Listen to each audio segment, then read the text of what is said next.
Hi, welcome to JWest Engineering. Today I'm going to be showing the procedure for aligning the RennShift performance shifter with the transmission. That's often referred to as adjusting the shift coupler because that right here at the shift coupler is where we do the actual adjustment to make the alignment correct. My setup here has the shifter connected to a transmission. It's a little bit different than you'll see in your car. This is my test rig, but it's parts of a 901 transmission attached to a factory shift coupler with our replacement shift coupler clamp and of course a RennShift performance shifter. This one is configured in the 901 shift pattern where with the reverse lockout positioning, but all the procedure is the same for adjusting the 915. You'll just have reverse in the opposite quadrant of the shifter to match the shift pattern. And so this one's all been adjusted. I can go through a little bit of what it looks like to shift. And then the reverse lockout, if we move the camera in a little bit closer, we can see up here the lockout. If we're in the neutral gate, it pushes that out of the way and we go forward into reverse. We come out, go into first gear, and then push forward, and that clears the lockout and goes into second gear. For aligning with the spring bias, we want to have in the 901 second and third gear, the center plane, be able to just push right in there. If we back up a little bit on the camera, you can see that if I just push on the shift knob, it goes right into those gears. If I go to the side, let it spring back, other side, let it spring back, it goes right into second and third. You can back up and see inside the transmission. Here's what the shift forks look like inside the transmission. So we move left and right, it goes through side to side through the different shift forks, and then fore and aft. If you've never seen inside, this is what's going on. And with again, it's in neutral, release to the center, and it just slides right into those two gears. Spring pressure to one side or the other selects the other gear. So it's very positive. You let the shifter do the work of finding the gear pattern for you. All right, so I'm going to work around the shift coupler area at this point. I've loosened up the shift coupler clamp, and so we have relative motion freedom between the coupler and the shift linkage that goes forward to the shifter.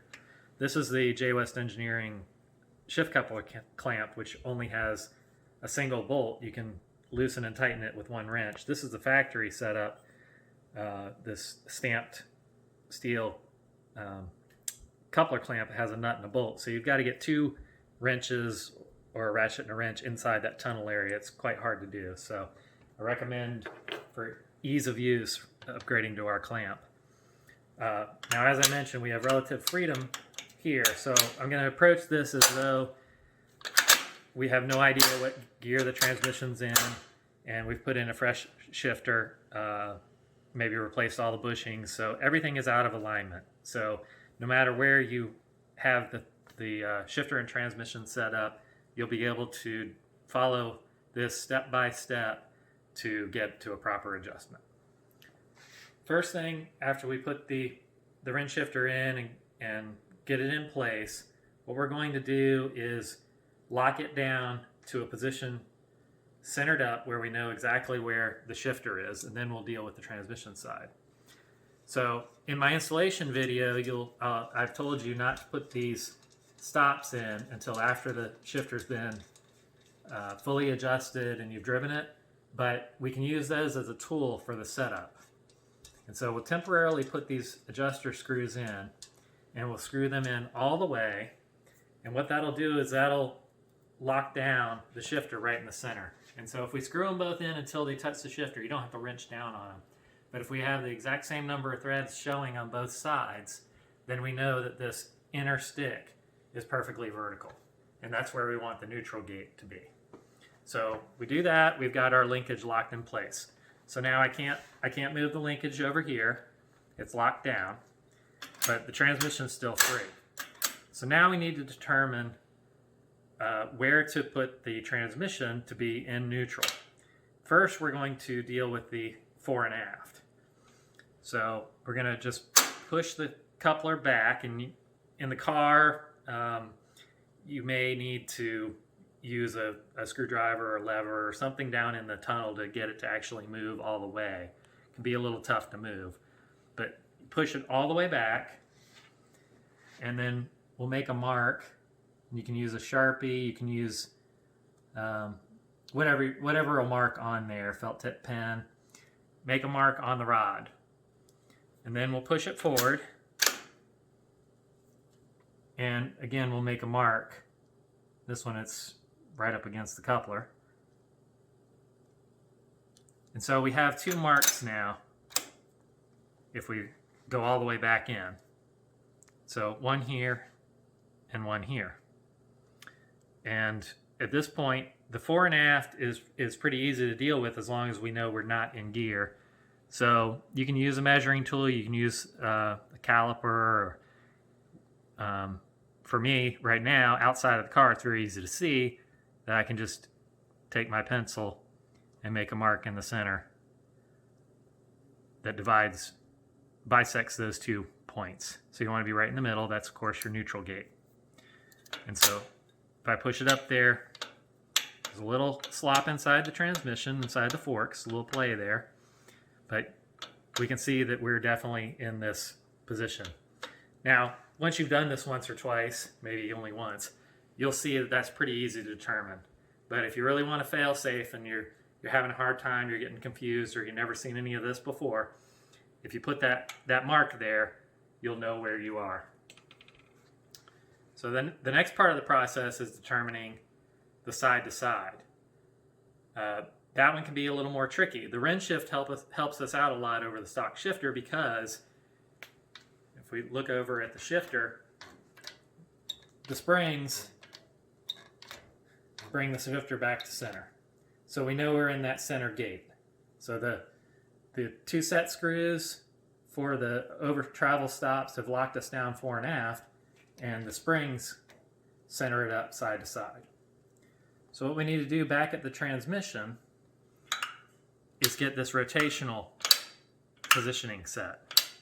If we look inside the transmission, we can see the dongle moves back and forth between the shift forks. And so we're looking for that centered up position. So that's not quite so easy to do when you don't have a window cut in your transmission to see it. So this is a little more involved, and what we're going to do is take a piece of tape with it in the neutral position, so we're lined up with our mark there. We're going to take a piece of tape and put it right across that joint. We're going to use the split in the shift rod. There's a split right in here that allows it to clamp down. We're going to use that as our reference point. We can rotate the coupler all the way in one direction, and we're going to make a mark that lines up with the edge of that split. Then we're going to rotate the coupler all the way the other way and make another mark.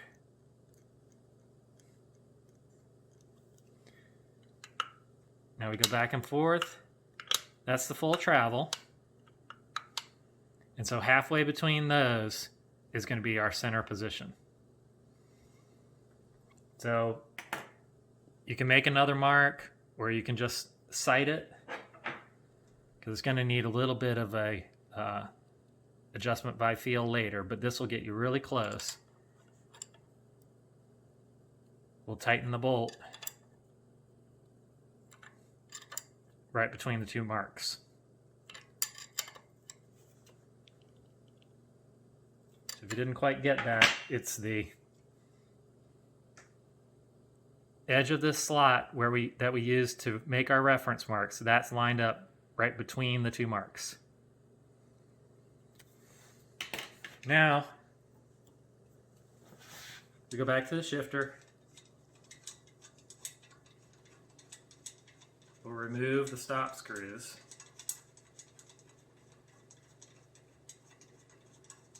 Go ahead and just unscrew those.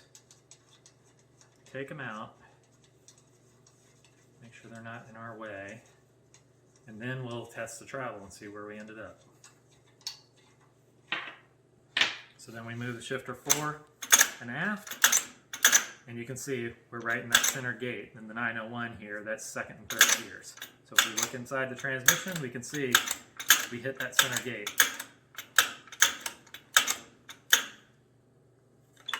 We go side to side. And we're good. Go to the side. Fourth, fifth is right there. Go to the other direction. Back into first gear. Clear the reverse gate and into reverse. Pull it back into first. Straight forward, letting the springs center it, right into second gear. All perfect. So that takes a lot of the mystery, hopefully, for you out of doing the shift adjustment. From here, there can be a little bit of fine tuning, and as I showed you in the beginning of the video, how the reverse lockout works, you might study that if it's hanging up anywhere, but this video will show you how it works, what you're trying to achieve, and a basically foolproof method to do that alignment. One other thing that I'll get into in another video is any relative slop, such as if you could take these two parts here, the back of the coupler and your shift rod, and move it. If you have any slop right in this joint right here, that's going to make this adjustment no longer be foolproof. If you have that relative motion, then things will be in a different position in the shifter every time you shift versus inside the transmission. So you really want to take care of that, and I'll discuss that and various options for couplers and bushings in another video. So I reconfigured the test rig here. I wanted to clear up any confusion. In case you were sharp-eyed, you may have noticed earlier when I was talking about shifting into fourth and fifth gear and actually reverse, the straight cut gear here was the one moving in that case, because the test rig is designed to be able to approach it from the back here and work the shifter, not reaching around the mock-up transmission. But I had it reversed around so that it was simulating actually being in the car with the shifter facing that direction forward and the coupler here like it would be. And so the reason things were different, in case you noticed that and thought, what was going on there? It's because the shift rod is actually coming out of what's left of the transmission in the opposite direction it normally would, which reverses the pattern, and then the shifter is set up to be able to reach directly to it while standing behind it. And so now you can see for the 901 pattern, forward into reverse, back into first, second, third, and fifth. So it all works properly there. So just in case there was any confusion there, wanted to point that out. I also wanted to go over I talked about fine tuning earlier, and I made it look easy because everything just fell in place when I did the adjustment. But there is some fine tuning because the RennShift is very precise, but the inside of the transmission is not. So if we look inside the transmission here, you can see the dongle that moves as we move the shifter left and right. It moves up and down here. There's actually a fair amount of travel at the shifter where that dongle will still select the center gate. But the RennShift will, because of the bias springs, it'll sit in a very precise single spot. And so you could adjust the shift linkage to still shift the gears properly with a dongle up here. It would still go fore and aft and select all the gears just fine. Or you could come all the way down so that that dongle's kind of poking out the bottom right there. Of course, you're not going to ever be able to see this real time, but if it's down in that area, the shift pattern will still work out okay. You'll have to move it slightly more to the left or the right than the other side to select those other sets of gears, but it's not going to be an issue. Where that becomes an issue is adjusting the reverse lockout though. Now I've adjusted the center neutral area a little bit over to the side to show you that fine tuning that we can end up a little bit too far over, but the shifting still functions. So you can see right there the dongle. So it's right on the edge of that center gate. Still shifts fine. It doesn't contact the other gate. You can get to the opposite gate just fine. So everything shifts fine. But what happens is if you have it really, really close, we come over to the shifter here and look at the reverse lockout. See, over here, these all work well. Then we come down into reverse and try to come up out of it, into first gear, that is, and come out of it. We engage that reverse lockout, and now we've contacted and we can't get past it. We're kind of hung up on the nose unless we push the shifter further over and get out and around it. So that's where we can end up with a shifter that works, but a reverse lockout that doesn't quite work. Okay, I've readjusted it. This time I've adjusted the shifter too far forward to show you what happens in that case. Here's neutral, so you can see that the stick down inside the vertical stick is not vertical. It's not straight up and down when I'm in neutral. I'm neutral right here. It's too far forward. The whole shift pattern is shifted way too far forward. So I can shift into all the gears, except when I come back into first gear, the reverse lockout never clears the pawl. So it just keeps pressing on it. So we've defeated the reverse lockout. It may as well not even be there. So that's what happens in this situation. So you want to, if you see that happening, you know that you need to move the shifter further toward that gear you're having the problems with. It would be the fifth gear in the 915 or first gear in 901, the one opposite the reverse lockout. Okay, so I've readjusted the shifter again, an improper adjustment to the rear. I've made the shifter adjustment with the stick too far to the rear of the car. The center stick here, the internal stick, should be vertical when we're in neutral. We're in that middle area, but you can see that it's leaning back. When I go forward, there's not much angle to it this way and a lot of angle that way. It's leaning back. We really want to see it really close to vertical. So here's our neutral. And then when I try to come over, the problem that comes, it'll shift fine, but then when we try to clear the reverse lockout, we come over here and end up hitting the reverse lockout pawl right on the nose, and it won't spring over to the side. It won't get out of the way.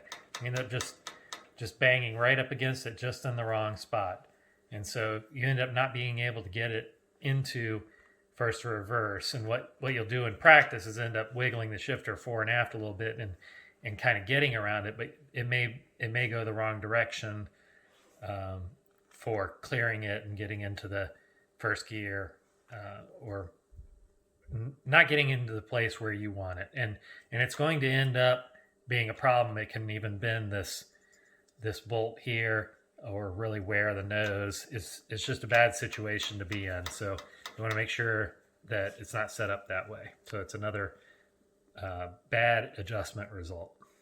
Okay, in this case, I've readjusted again. I have the fore aft correct. We've got it vertical in neutral. But this time I rotated the coupler to the wrong position. I've got the shift pattern misaligned left to right. And in this case, it's away from the first reverse pattern gate, that is. And so I can easily select fourth, fifth, and easily select second and third. I come over to the reverse lockout and I barely touch it.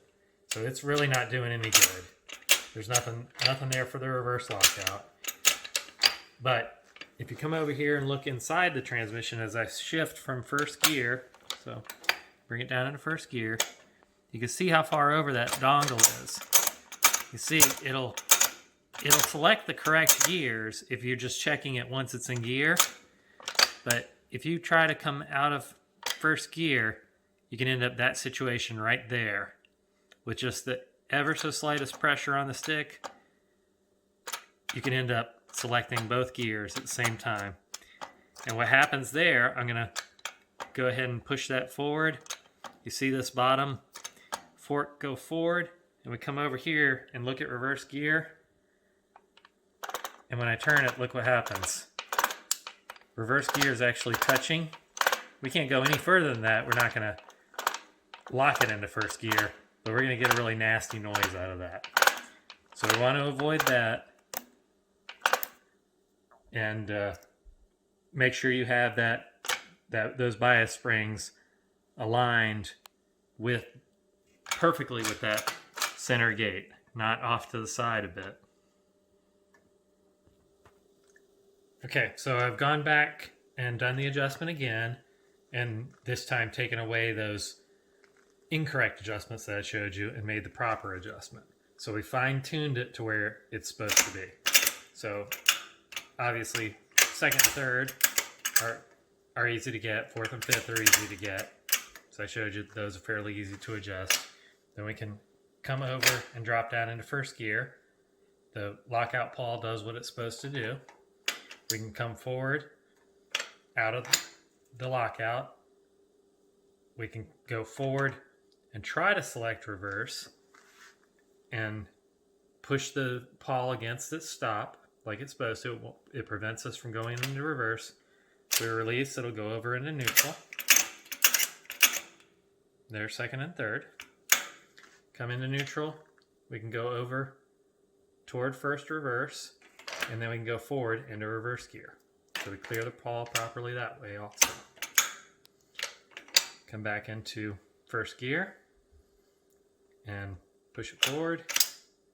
Comes forward into second. No problem. Don't need to put any side load on the shifter. We just push it straight forward and it goes right in. Now we'll look over at the transmission internals, see what's happening as these things occur. So we'll go down into first gear. Now I'm going to do what I did just a minute ago at the shifter. I'm going to push forward while holding it against the lockout. So I'm trying to select reverse. I've hit neutral and I can't go any further. If I release the stick, it comes over and into the middle plane of second, third. You can see that I had no chance of selecting reverse. The pawl allowed me to do that. Then I go back over into the first reverse gate, and there's reverse. I can select it from neutral. Then I go back down into first gear, push it straight forward. There we are. Quick shift into second. So good solid shift into second gear. Of course, in practice, you're going to want to hesitate slightly as you start to select second gear to let the synchronizer do its work. As you start to feel that load, let the gear speeds match, and then you drive it the rest of the way home. That's an extreme slow motion version of how we really need to shift the Porsche servo synchronizers. So there you go. Hopefully that will assist you with that fine-tuning phase of getting the reverse lockout set up just right with the RennShift. You can see that it's quite easy to set up, but in terms of the overall shifting with the spring gates, they make it quite easy to do that initial adjustment. And then the fine-tuning of the reverse can take a little more time, but now that you know the things to look for, hopefully you can get there very quickly.